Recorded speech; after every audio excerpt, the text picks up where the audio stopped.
શું નામ? જે મારું નામ અબ્દુલ બસીર શેખ છે અને હું સુરત શહેર જિલ્લા all India Majlis Ittehadul મુસ્લિમીનનો president છું.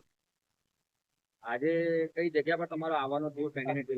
આજે અમે લોકો સુરત શહેરના શહેનશાહ હજરત ખ્વાજાદાના દરગાહમાં ચાદર પેશ કરવા માટે આવ્યા હતા અને સુરત શહેરમાં ઓલ ઇન્ડિયા મજલિસ ઇત્તેહાદુલ મુસ્લિમીન મહાનગરપાલિકાનું ઇલેક્શન શરૂઆત કરવા જઈ રહી છે.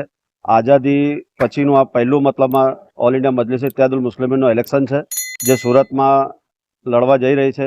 તો એ પ્રસંગે અમે લોકો સરકાર ખ્વાજાદાનાની અંદર એક ચાદર પેશ કરીને દુઆ માટે આવ્યા હતા અને દુઆ કરી છે કે બધા જે ઉમેદવારો અહીંયા ઊભા છે એમને અલ્લાહ પાક કામયાબી અતા ફરમાવે એવી રીતના અમે લોકો દુઆ અને પ્રાર્થના કરવા માટે અહીંયા આવ્યા.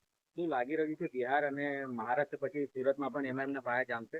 બિલકુલ જામશે. આમાં બિહારમાં સારું રિઝલ્ટ મળ્યું, મહારાષ્ટ્રમાં સારું રિઝલ્ટ મળ્યું છે અને ગુજરાતમાં અમારે તો જે પહેલાં જે પાર્ટી આવેલી હતી જેમાં સુરત તો લડવાનું નહીં હતું, પણ આમાં સુરતની અંદર આપણે આખા ગુજરાતની અંદર 24 કોર્પોરેટર હતા અને અત્યારે 550થી વધારે કોર્પોરેટરો મતલબમાં મેદાનમાં છે અને અમને રિઝલ્ટ મળશે, આ વાત સાચી છે. જનતાના કયા મુદ્દા એવા છે કે હજી સુધી પૂરા નથી થયા અને તમે પૂરા કરવા માંગો છો? તમે પણ સારી રીતે જાણો છો કે જે પણ સત્તા પક્ષ હોય કે વિપક્ષ હોય, આ લોકો માઇનોરિટીના જે એરિયાઓ છે એના પર કામ નથી કરતી.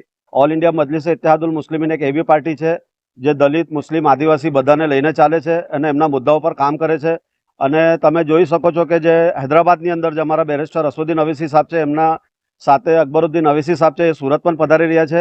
એ લગભગ 14,000થી પણ વધારે લોકોને ફ્રીમાં બનાવે છે. એ લોકોને હોસ્પિટલ ચાલે છે, એમનો તો સારી રીતનું મતલબમાં ત્યાં કામ ચાલે છે. એ જ પદ્ધતિમાં અમે લોકો સુરતમાં પણ કામ જઈ રહ્યા છે. લોકોનું સાથ સહકાર મળશે. અમે સારી શિક્ષા, સારું એજ્યુકેશન, આ બધું અમે વસ્તુ પર કામ અહીંયા કરશું.